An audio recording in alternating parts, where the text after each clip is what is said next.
Ogun ọbẹ̀ fún obìnrin tó ń wojú ọlọ́run ọba fọ́mọ.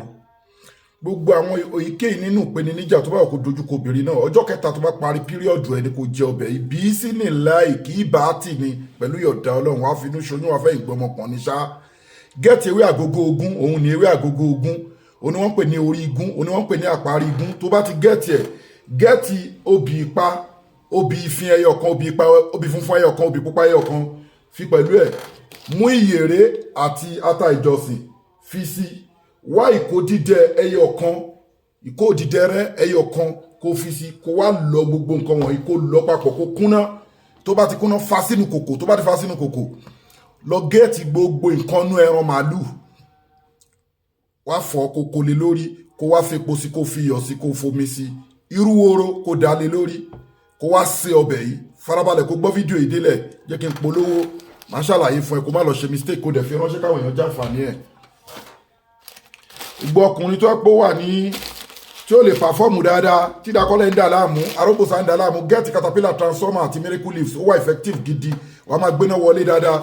Obìnrin tó ní sọmúroro, hormonal imbalance, sperm leakage tá a mọ̀ sẹ́jà, àwọn oríṣiríṣi àwọn infection tó ń dobìnrin láàmú, kí nǹkan funfun máa jáde lójú ara, àwọn bad infection burúkú, ovulation problem, get caterpillar wàá finú ṣoyún wàá fẹ́ ìgbọ́mọpọ̀n. Ẹ gẹ́ẹ̀tì bulldozer med fibroid fóbìnrin tó bá ní fibroid àbí tó ní blockage tube ó wà effective gidi. Ẹ gẹ́ẹ̀tì ẹ gẹ́ẹ̀tì ìsọ̀yè iliam fún ọmọdé àti fún àgbàlagbà, kódà kó jẹ́ páyé ló fẹ́ kó làákàyè, iliam oògùn ìsọ̀yè ó lágbára ó wà effective gidi. Ẹ gẹ́ẹ̀tì miracle leaves ewé ọ̀tọ̀ọ̀tọ̀ 100 àti mọ́ ìzẹ̀mùzẹ̀mù la fi preserve senna leaf ó wà effective gidi. So wọ́n tàyàn lọ́fà ni, ìyàn forí kókun aláǹtakùn ni, oúnjẹun lójú oorun ni, àbíkùn ẹ̀wú, àbẹ́sẹ̀ ẹ̀wú, àbóbìnrin tó ń gbé nǹkan sínú ovary àbí tó ń gbé nǹkan sínú uterus ẹ̀, ẹ gẹ́ẹ̀tì miracle leaves. Àbẹ́ni tí ó pé tó bá ń bù díẹ̀ mẹ́ tó bá bù sómi tó ń bù sínú pọ́ tó ṣe tó ń fi ṣanra ẹ̀mí òkùnkùn á jìnà sí ẹ, miracle leaves nǹkan tó gbọ́dọ̀ nílé ni o. Òun láti máa mú both natural and spiritual, ó máa distort everything dànù bí sínú láì tààlà ó wà effective gidi. Òun láti nílé, gbogbo níṣe ni ikú nìkan ni kò lè wò. Ẹ wá bá get all in one natural herbs, cancer, diabetics, asthma, gbogbo product wa ló wà halal. DHL lavin DHL product wa all over the world. Adenlojaiji logistic company láti deliver all over Nigeria. All in one yìí gbogbo ike prevention ni treatment ni kí ọ ni mo ti lo oògùn sí kò lọ́wọ́ ayénú lẹ́sà ayénú lórí èké nínú àìsàn. Àwọn èèyàn dẹ̀ ń lò wọ́n dúpẹ́, high blood pressure ni stroke ni oríṣiríṣi àwọn àìsàn. So tó bá ń lo ò ní láìsàn bí sí ni láì tààlà àṣìṣẹ́ ó rẹni ni lò ó. Wọ́n táyàn lọ́fà ní púpọ̀ àwọn kọ́bẹ̀yìn ló ń ṣiṣẹ́ fún. So ó wà effective gidi. Ẹ láti get all in one nǹkan tí yàn nílé, ọmọdé lè lo àgbàlagbà lè lo with warm water.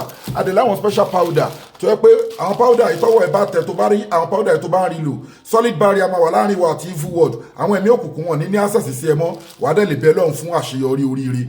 So kì í ṣe àwọn powder kì í ṣe àwúre, kì í ṣe oṣólẹ̀, kì í ṣe ìyọnu ayé, kì í ṣe ìmùlẹ̀ àgbà.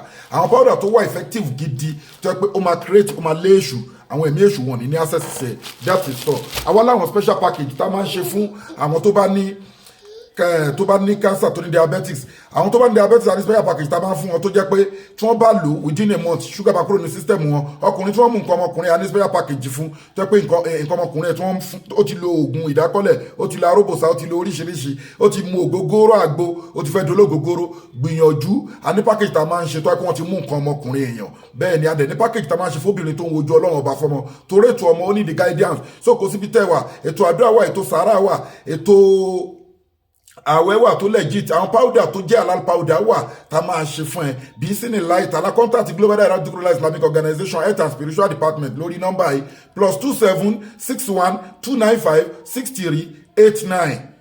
Then síwájú kó tó ṣiṣẹ́ tá ń kọ́ ẹ lọ yẹn, tó bá ti gẹ́ẹ̀tì ewé àgógó ogún, ìyèré, àtàjọsì, ìkó dídẹ ẹyọ kan, obì funfun ẹyọ kan, obì pupa ẹyọ kan, lọ gbogbo ẹ̀pọ̀ fa sínú pọ́ọ̀tù kó wá da irú woro sí. Gbogbo nǹkan nú ẹran wá bá gé díẹ̀ gbogbo nǹkan nú ẹran màálù kó lè lórí, kó fi iyọ̀ sí, kó fepo sí, kó ṣe. Ọjọ́ kẹta tó bá parí píríọ̀dù ló máa jẹ́. Fi fídíò yìí ránṣẹ́ síwájú kó tó ṣiṣẹ́ yìí.